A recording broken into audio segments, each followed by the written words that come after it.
भूमिहारों की राजधानी में 11 विधानसभा में एक भी विधानसभा नहीं जीत पाना, तो ये हमारे लिए बड़ा शर्मनाक बात है। और शायद यही वजह रहा है कि हमारा मोह भंग नहीं हो पा रहा है भारतीय जनता पार्टी या कोई ऐसे दल से। और शायद जो बंधुआ मजदूरी करने की आदत हमारे समाज को लग गई है, उससे हम बाहर नहीं निकल पा रहे हैं। इससे बाहर निकलने की आवश्यकता है। युवाओं ने कोशिश की है और कोढ़नी में प्रत्येक गांव से, प्रत्येक भूमिहार के गांव से युवाओं का मत मिला है। लेकिन हमने देखा कि वहां जो हमारे सम्मानित हैं, बुजुर्ग हैं, लेकिन यदि घर में भी कुछ गलत हो रहा है तो हम सलाह दे ही सकते हैं। नमस्कार, आप देख रहे हैं 4 PM बिहार और मैं हूं अभिषेक मिश्रा। कुढ़नी के नतीजे आ चुके हैं। भारतीय जनता पार्टी ये सीट जीत चुकी है। सबसे बड़ा राजनीतिक नुकसान अगर किसी को हुआ तो वो मुकेश सहनी को हुआ। बची खुची साख भी गवा बैठे। राजनीतिक पूंजी के नाम पर कुछ बचा नहीं था। विधायक चले गए थे, पार्टी के बड़े नेताओं को भी बीजेपी ने तोड़ लिया था, मंत्री पद चला गया था और MLC का छोटा रिचार्ज भी खत्म हो गया था। बहुत उम्मीदें रही होंगी कुढ़नी के उपचुनाव से मुकेश सहनी को, जाहिर तौर पर थी, और इसीलिए उन्होंने नीलाभ कुमार को मैदान में उतारा। जातीय समीकरणों का खासा ख्याल रखा। आशुतोष कुमार ने बैटिंग की।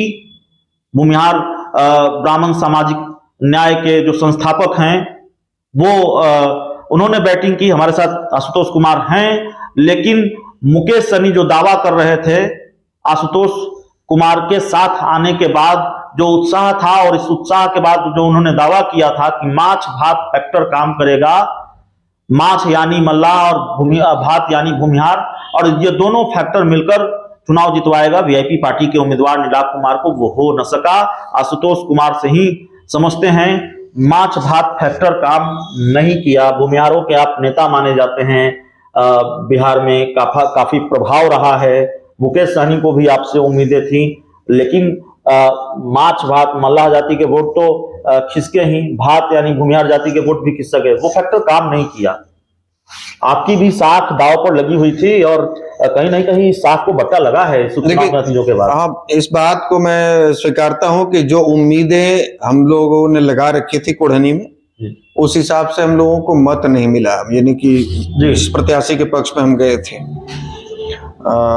हालांकि हम तो समाज के नाते ही गए थे, चूंकि हमारा ना तो VIP के साथ कोई गठबंधन है, ना कोई ऐसी बात है, ना VIP में हम हैं, हमारी अपनी पार्टी अपना दल है, लेकिन हम समाज के नाते गए थे। और इस नाते भी गए थे कि वहां पर हमारी समाज के वोटरों की आबादी सबसे अधिक है।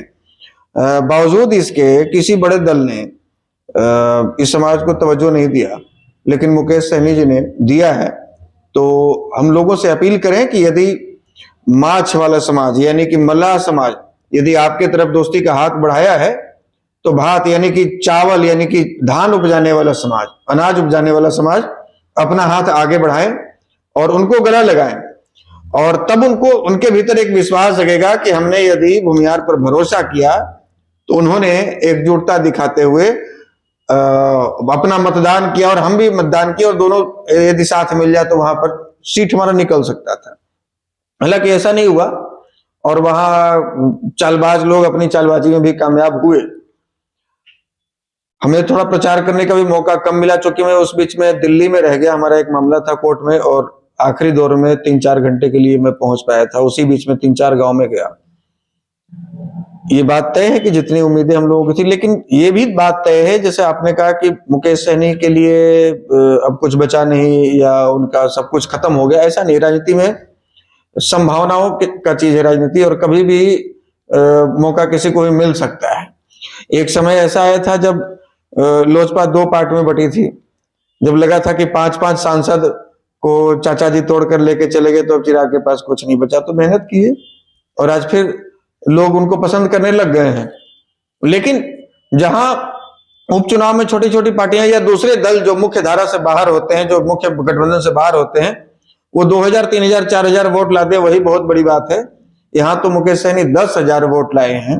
तो हमें लगता है कि आज के डेट में भी यदि महागठबंधन के बाद यदि किसी की बात करें तो सबसे ज्यादा अपने समाज में यदि किसी की पैठ है तो मुकेश सहनी। तो चिराग पासवान का जलवा भी भारी पड़ा। आपने चिराग पासवान का जिक्र किया, आखिरी दिन रोड शो करते हैं रवि किशन के साथ, वो जलवा भी भारी पड़ा, उसका भी नुकसान हुआ है। देखिए, नेता अभिनेता मॉडल को देखने के लिए तो भीड़ लगी जाती है, लेकिन चिराग पासवान इतना जरूर कहूंगा कि उनके पास 4 से 5 हजार का वोट है प्रत्येक विधानसभा में। वो गिनवाते हैं 2020 का, तो 2020 में जो उनको मत प्राप्त हुआ, वो हमको लगता है कि कोई भी जिसको राजनीति की थोड़ी बहुत सूझबूझ हो, उसको ये बताने की आवश्यकता नहीं पड़ेगी कि वो वोट कहाँ से आया था। वो नीतीश कुमार जी का विरोध वाला वोट था जो कि भूमिहार समाज ने दिया था, और 22 भूमिहार उम्मीदवार उतारे थे, और सारे के सारे पूंजीपति और बाहुबली और पैसे वाले। तो अभी जो उपचुनाव में जो आपने देखा, और यदि आप टोटल आंकड़ा निकालेंगे मोकामा में भी उन्होंने कार्यक्रम किया था, तो मोकामा में भी यदि आप आंकड़ा निकालेंगे, हम तो वहां सारा कुछ डेटा निकाल कर देखे चुनाव के बाद, तो लगभग 3,500-4 हजार वोट प्रभावित हुआ था चिराग पासवान जी के जाने से, और वही 3,500-4 हजार के आसपास वोट यहाँ भी प्रभावित हुआ है, ऐसी बात नहीं, लेकिन उतना ही है। नहीं, लेकिन ये शोर बहुत है कि चिराग फैक्टर ने जीत दिलवाई, दावा तो यही है कम से कम लोक जनशक्ति पार्टी रामविलास का। तो 3600 वोट से जीते हैं, 4 हजार वोट यदि चिराग पासवान के जाने के बाद बढ़ा है, तो जीत का कारण चिराग पासवान बने होंगे। लेकिन क्या एक प्रयोग जिसका जिक्र मुकेश सहनी ने किया था, माछ भात फैक्टर, जैसे एमवाई समीकरण, जैसे दलित मुस्लिम समीकरण, और भी कई समीकरण है जिसका जिक्र होता है, पिछड़ा पिछड़ा समीकरण, माछ भात फैक्टर का जो समीकरण था, माछ भात फैक्टर का जो प्रयोग था, माछ भात का जो प्रयोग था, वो पूरी तरह से फेल कर गया है, या इसको फिर आजमाया जाएगा? देखिए, होता क्या है लोकसभा चुनाव और विधानसभा चुनाव में, देखिए होता क्या है कि बेटा जब बड़ा होता है, तो एक उदाहरण देता हूं, जैसे पहले लोग गांव में रह रहे हैं, बेटा बड़ा हुआ, नौकरी करने लग गया, शहर में मकान बनाया, तो अब जो बूढ़े बुजुर्ग होते हैं, माँ पिताजी या दादा दादी, आप देखे होंगे अमूमन वो शहर में नहीं जाना चाहते हैं। वो कहते हैं नहीं भाई, शहर में तुम लोग रहो, हम तो गांव में यही ठीक है। मतलब उनको मोह हो जाता है, जो पुराना वाला घर है उससे उनका मोह भंग होता नहीं, उनको अपना लगता ही नहीं है जो नया वाला घर बनता है। धीरे धीरे उस बात को समझते हैं, जब उनकी मजबूरी हो जाती है, जब लगता है कि हम तो यहाँ अकेले रह गए, बेटा पोता सब तो वहां चला गया, सब वहां खेल कूद रहा है, हम यहाँ पर अकेले, यहाँ कोई देखने वाला नहीं, तब वो जाते हैं वहां। वही हाल है, युवा लोग मतदान किए अनिल आपको, यदि आप बूथ वाइज डाटा निकालेंगे तो समझ में आएगा, भूमिहार समाज के युवाओं ने मतदान किया, हाँ बुजुर्गों ने मतदान नहीं किया। उनको आज उनका मोह भंग आज भी भाजपा से नहीं हो रहा है, और यही वजह है कि अभी थोड़ा समय लगेगा, चाहे वो माछ भात की बात हो, चाहे चूड़ा दही की बात हो। ये प्रयोग विधानसभा चुनाव और लोकसभा चुनाव में भी होगा। ये प्रयोग देखिए, आप जब तक दूसरी जातियों के साथ में समन्वय नहीं बनाएंगे, जब तक आप किसी और के साथ दोस्ती का हाथ नहीं बढ़ाएंगे, तो आप केवल एक पार्टी का बंधुआ मजदूर बनकर रह जाएंगे, और वो पार्टी पिछले 30 वर्षों से आपका इस्तेमाल कर रही है, और आने वाले कई दशकों तक ऐसे ही आपका इस्तेमाल करती रहेगी। चलिए, एक आखिरी सवाल है, एक वीडियो हमने आपका देखा सोशल मीडिया पर, बड़े नाराज थे अपने ही समाज, अपनी ही जाति के लोगों पर, जिस जाति के नेता होने का दावा आप करते हैं, या जिस जाति का नेता लोग आपको बताते हैं, जिस जाति की राजनीति आप करते हैं, उसी समाज के लोगों पर आप नाराज थे, और तमाम तरह की बातें आपने कही, या यूं कहें कि बड़े रौद्र रूप में आप थे आज। वो छोटा सा क्लिप काट के कुछ मीडिया वालों ने चलाया, 32 मिनट में से 2-3 मिनट का चलाया। हालांकि हमने ये बात फिर से मैं कह रहा हूं कि मैंने कहा था कि भूमिहारों की राजधानी में 11 विधानसभा में एक भी विधानसभा नहीं जीत पाना, तो ये हमारे लिए बड़ा शर्मनाक बात है, और शायद यही वजह रहा है कि हमारा मोह भंग नहीं हो पा रहा है भारतीय जनता पार्टी या कोई ऐसे दल से, और शायद जो बंधुआ मजदूरी करने की आदत हमारे समाज को लग गई है, उससे हम बाहर नहीं निकल पा रहे हैं। इससे बाहर निकलने की आवश्यकता है। युवाओं ने कोशिश की है, और कोढ़नी में प्रत्येक गांव से, प्रत्येक भूमिहार के गांव से युवाओं का मत मिला है, लेकिन हमने देखा कि वहां जो हमारे सम्मानित हैं, बुजुर्ग हैं, लेकिन यदि घर में भी कुछ गलत हो रहा है तो हम सलाह दे ही सकते हैं। हमने देखा वहां पर मीडिया वाले कई सवाल कर रहे थे भूमिहार के गांव में कि यहाँ आपकी जाति का उम्मीदवार है, क्या आप इसको मतलब, नहीं, भूमिहार जाति पाति नहीं करता है, सब जाति पाति करेगा, लेकिन ये नहीं करेगा। भाई हम लोग जाति पाति, हम तो देश का ठेका लिए हुए, हम तो धर्म का, हम तो विकास के नाम पर भाजपा को वोट देंगे। तो हमने कहा कि भाई 5 उदाहरण बताइए जो भारतीय जनता पार्टी ने विकास किया हो, जिस नाम पर वोट दिया जाए।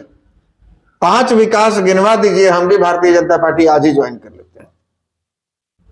तो केवल वो 4-5 चैनल जिसका बात हम कह रहे थे कि जो बड़े बड़े 4-5 चैनल ही मात्र यूट्यूब इस पे देखते हैं, रिमोट पर बस 4 ही चैनल याद होता है उनको, और वो चैनल बस वो मोदी या पाकिस्तान या राम मंदिर या मुसलमान, ये 4 ही मुद्दे पर वहां चर्चा होती है। तो उससे बढ़िया है कि उस चैनल पे आप 1000 रुपए 2000 रुपए का डीटीएच रिचार्ज करने पे खर्च क्यों करते हैं? उसको हटा दीजिए और घर में 2 फोटो लगा दीजिए, एगो पाकिस्तान का और एगो मोदी जी का, और वही फोटो बैठ के देखते रहिए। जब वही देखना ही है तो वही देखिए बैठ के। तो फोटो लगा दीजिए और मोदी जी का और पाकिस्तान का देखते रहिए।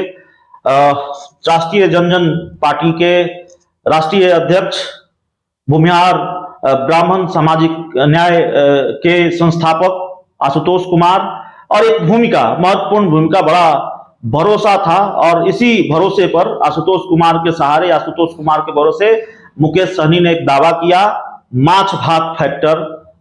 हालांकि उनकी पार्टी के जो उम्मीदवार थे वो भी भूमिहार समाज के थे, तो उनका भी ध्यान रखा होगा। तो आशुतोष कुमार और नीलाभ कुमार के दम पर यह दावा किया कि माछ भात फैक्टर, माछ यानी मल्लाह और भात यानी भूमिहार, दोनों जाति का जो समीकरण है, उन समीकरणों के सहारे, दोनों के मिश्रण के सहारे वो ये उपचुनाव जीत जाएंगे। ऐसा हो न सका, और उस पर हम चर्चा कर रहे थे। आखिरकार क्यों भूमिहारों का साथ नहीं मिला, आखिरकार क्यों मल्लाह जाति का भी साथ नहीं मिला, जिसके नेता होने का दावा मुकेश सहनी करते हैं। तो इस इंटरव्यू में इतना ही, इस बातचीत में इतना ही, और जाहिर तौर पर अगर साथ नहीं मिला तो चिंता की बात है मुकेश सहनी के लिए। बहुत बहुत धन्यवाद।